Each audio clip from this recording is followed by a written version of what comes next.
Good morning, and thanks for joining me for Rise in Crime, your morning caffeine hit all about crime. I'm Mama Jules, and let's get to the most recent news about a murder out of Oklahoma that happened back in the first week of January, but interest in the case has reignited with the release of police body cam footage last week. Okay, on the night of January 5th, just before midnight, April Lida was asleep in her two-story apartment in Tulsa when she was startled awake by her 12-year-old daughter, who I'm gonna call M. Now, M was telling her mother that she had just stabbed her brother.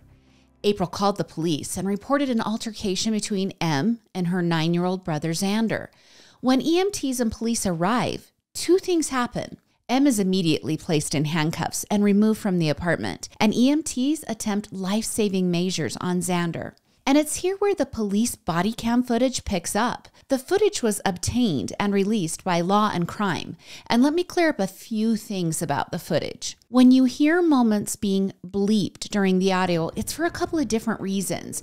When April the mother is bleeped, it's because she's using M's full name, and police have yet to release her name. And when M is being bleeped, it's because on this podcast, we are going to remove the F word from the audio. And M repeatedly uses the F word during the 25-minute video of her being placed into custody. Okay, here, let's just listen to the tense first moments of that footage. Aylan, I'm so sorry. I'm so Come here, sorry. come here. I'm so sorry. I'm so sorry. Stop. We're just gonna put handcuffs on just for now. I'm sorry, just pull up my pants. Where's the I'm knife? sorry, Dad. I'm sorry. I don't know what the fuck. I'm so sorry, Mom. I'm sorry. Please. I'm so sorry. You better pray to God he fucking I am praying, Mom. I'm so sorry. I'm so sorry. How old are you? I'm 12 years old. Where's the knife? I was upstairs in my room and I threw it out the window and it's behind the apartment right here.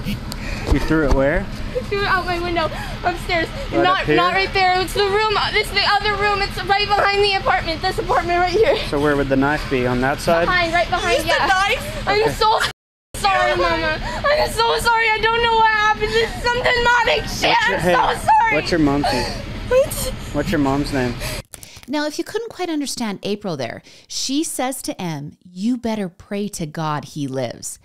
And if you can't quite hear M, she says, I'm so sorry. I don't know what happened. That's some demonic shit. And as the footage continues, M apologizes repeatedly for stabbing her brother 3 times with a kitchen knife. Once she's in handcuffs and she's secure, she then leads an officer to a murder weapon. She tells the officer she threw the knife out of the second-story window of the apartment. And Xander is rushed to the hospital, and he later dies that morning while in surgery. Now, later in the 25-minute video, M is asked if she has any cuts from using the knife during the altercation. And the police remove her hoodie and discover that she has old wounds from self-harm, as well as possibly a fresher cut on one of her arms. Then later in the video, M asks if the cuffs are necessary, saying she's a good child. All right, now, during the entire video, she doesn't really offer any motive for why she stabbed her brother. She does seem aware in the video that she has drastically altered the course of her life, saying she is going to jail forever. She also says over and over again that she doesn't know what happened, and she's never really combative with police during the video. She's actually quite polite to the police. And she does go from crying to explaining or answering questions without tears. But I'm going to tell you, this isn't that alarming to me. I believe she's fully aware of what she has done to her brother. And she's a 12-year-old girl navigating a situation brought on by her poor choices. And I don't think she's just really sure how to do that. Well, following the release of the body cam footage, April went on News Nation with Chris Cuomo, and she tried to explain what she thinks happened that night. April said prior to the night of the attack that M had begun spending hours alone in her room, and that behavior wasn't really normal for her. April said that she just chalked it up to normal teenage behavior, especially for a girl. So in her words, she said the following: she was 12, her menstrual cycle and everything. It was normal for me because I went through that and I did not want to be bothered by people and would spend hours in my room. April then went on to say she wasn't aware of M's thoughts, but that a couple of her friends were. And April said they found out after the stabbing that M had told friends she wasn't feeling right, but that those friends just didn't alert anyone. Now, during the interview, April went into greater detail about the ADHD medication that M was taking on and off during her childhood. M had begun cutting her arms while she was taking a specific dose of her ADHD medication. Now, April had made a decision after speaking to authorities at M's school and also talking to the doctor to have M stop taking the medication. And April said the following about M. Here's her words. She felt that she was really irritated, irritable, angry for no reason on the medication, so of course I took her off of it. Unfortunately, it was too late. The damage was done. Stuff like this can happen months or even years after being off a medication like this. Now, a GoFundMe has been started for April, and in the description of that webpage, it says the following. April's daughter was a well-behaved child with no prior history of behavioral problems. Her son, Xander, was the sweetest boy who had the biggest smile. He loved to ride his bike, play Fortnite, hang out with his best friend, or just run errands with Mom. He loved spending time with his dad and grandma, going on trips with his family, and his favorite places were Sky Zone, Incredible Pizza, and the Children's Museum. His favorite foods were cheese pizza, tacos, and chocolate ice cream. He was an amazing son who would always do what he was told without hesitation. He wanted to make his mom proud. He loved his sister and brother very much, and he will be missed every single day. Now, under Oklahoma law, children 12 and younger are prohibited from being held in custody, but they make exceptions in cases of egregious felony equivalent allegations. So this seems to be the case with M. She's been in custody of the Family Center for Juvenile Justice since the murder in January. And April says her daughter is receiving treatment every day. She also said M feels guilty and still does not know why she attacked her brother. Now, police have yet to file charges against M in the murder of Xander, but April did tell News Nation she does expect some charges to be filed. And as a side note in this case, in Oklahoma, you have to be 13 years old or older to be considered an adult. So whatever charges M faces, she will be handled as a juvenile. So I'll keep a watch on this case and let you know if charges are filed. And you can find the entire 25-minute video of the incident on YouTube, and I'll link that video in the show notes. All right, now on to the update in the case of the Family Feud contestant, Timothy Beliefnick, who is facing trial for the shooting death of his 41-year-old wife, Becky, on February 23rd of this year. All right, do you guys remember this guy? He's the one when asked on Family Feud, what's the biggest mistake you made at your wedding? Well, he offered this cringeworthy response. And here, let's just give it a listen. What's the biggest mistake you made at your wedding? Honey, I love you, but said I do. Not my mistake. I love my wife.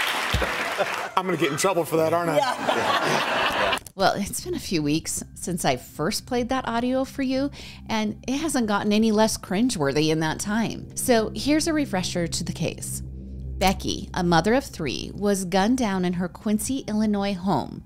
Her body shot multiple times. She was discovered by a family member after she failed to pick up her boys from school in the afternoon. Now, Timothy and Becky were estranged, and divorce proceedings had been started at the time of her death. Becky was living in the family home, and Timothy had established a residence about a mile away. Now, almost 2 weeks after the murder, Timothy was arrested and charged with 2 counts of first-degree murder and 1 count of home invasion. All right, last week, a jury found Timothy guilty on Wednesday of first-degree murder. The trial revealed details we'd yet to hear, some of them being that Timothy broke through a second-story window with a crowbar and he shot Becky 14 times using a homemade silencer. He left her bullet-riddled body on the floor of her bathroom to be discovered by her father. Now, the timing of the killing coincided with a hearing that was to be held that very week in the couple's contentious divorce proceedings. And Becky, well, she had already filed an order of protection back in 2021. But in this hearing, she was trying to work through the divorce and the custody of her 3 boys. Now, back in March, during a search of Timothy's home, police had found more than 24 shell casings in his basement, and state forensic experts testified that those shell casings in his basement were fired from the same gun as 8 casings that were recovered from the grisly murder scene. Now, also in March, before his arrest, Timothy had attended Becky's wake, but he left the funeral early.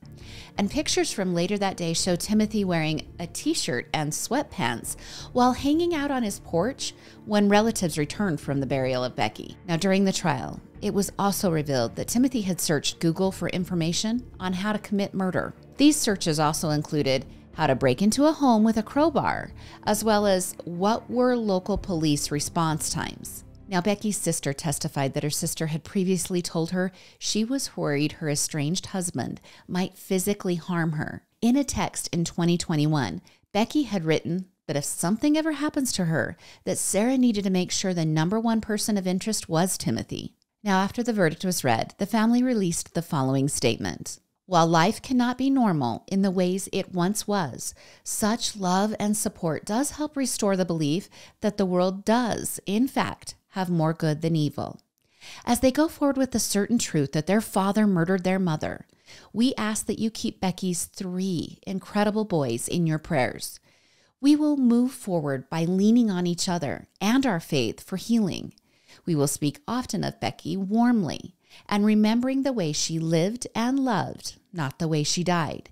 She will be missed forever and loved always. So a little bit about Becky. She was a cum laude graduate of Quincy University, where she met Timothy, who played football there. Becky had a successful career in the pharmaceutical industry before becoming a registered nurse. She was nominated for the International Daisy Award in 2020.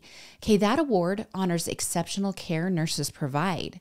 She was also a certified trauma nurse, a sexual assault nurse examiner, and during the peak of COVID-19, she worked as a traveling nurse. Now, the jury took just 4 hours to deliver the guilty verdicts, and Timothy will be sentenced on August 11th with a maximum penalty of life in prison as a possibility. And because we so often see trials and the justice system in general move oh so very slowly, we need to give credit where credit is due. This murder happened in February, and the family received justice for Becky by June. And I think it's also important in this case to emphasize reaching out to those who might be in Becky's situation. The National Domestic Violence Hotline is 1-800-799-7233. You can also go to thehotline.org. All calls are free and confidential. All right, let's take a look at a murder of a young couple out of Canada.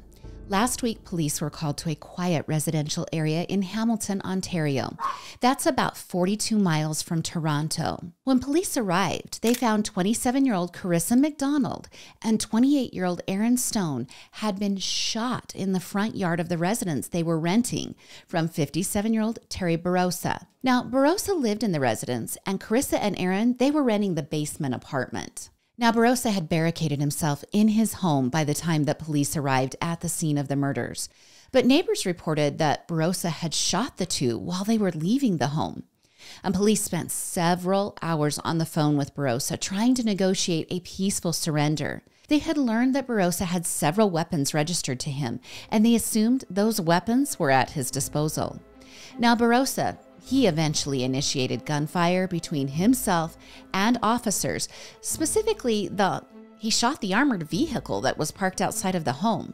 Now, reports vary on when the gunfire was returned by police. It might have been within minutes or possibly even hours later. But it has been confirmed that Barossa began firing again, and one officer fired on Barossa, killing the suspect. So, what caused Barossa to kill the young couple? Police are saying that it was a dispute over the issues within the home, possibly black mold being present in the home. And CBC News confirmed that Carissa and Aaron had reported black mold to Barossa weeks earlier. Police were also very clear in distinguishing that the dispute was not over failure to pay rent. Now, I'm American, and I'm just really not clear on the rent disputes in Ontario, but after a brief search and reviewing some Twitter replies, it seems like rent raises and rent payments are causing multiple disputes in Ontario.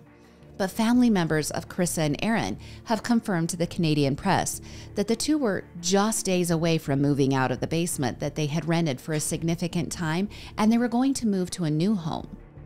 Now, family also confirmed that Carissa worked for the Brant County Catholic school system and that Aaron was an electrician. They also said the two were set to be married this summer. Now, Hamilton police have called the incident an unnecessary act of violence, and they said on behalf of the families that Aaron and Carissa took pride in their home and they always paid their bills on time. Now, CBC News has interviewed neighbors of Barossa, and one specific neighbor, Tony Greenlee, well, he said that Barossa was, in his words, bad news. He said Barossa would stand on his roof watching their home, and that the harassment by Barossa led Tony to build a carport in order to block Barossa's view of their home. Now, Tony's wife, Joanne, said that she was at home during the shooting and that she laid on the floor of her home for safety while gunfire was erupting outside. Okay, Canada, they have a landlord and tenant board that oversees disputes between renters and landlords. And CBC confirmed that there had been no complaints filed on that specific property in the last 2 years. And the city's bylaw division had also not received complaints about that address. Well, Detective Sergeant Steve Baruzik has stated that this situation was a perfect storm and that Hamilton police could not predict how this would turn out. Well, the Catholic School Board immediately expressed that Chris's death was an incredible loss for the board and that their prayers are with the families who are impacted by the tragic situation. Well, that's your Monday edition of Rise in Crime. If you're loving this content, please rate the podcast 5 stars, and you can also follow Rise in Crime on YouTube, Instagram, and TikTok. Remember, it's Rise in Crime, just an N between the words Rise in Crime. Join me again on Thursday for more morning crime news. I'm Mama Jules, and keep safe out there.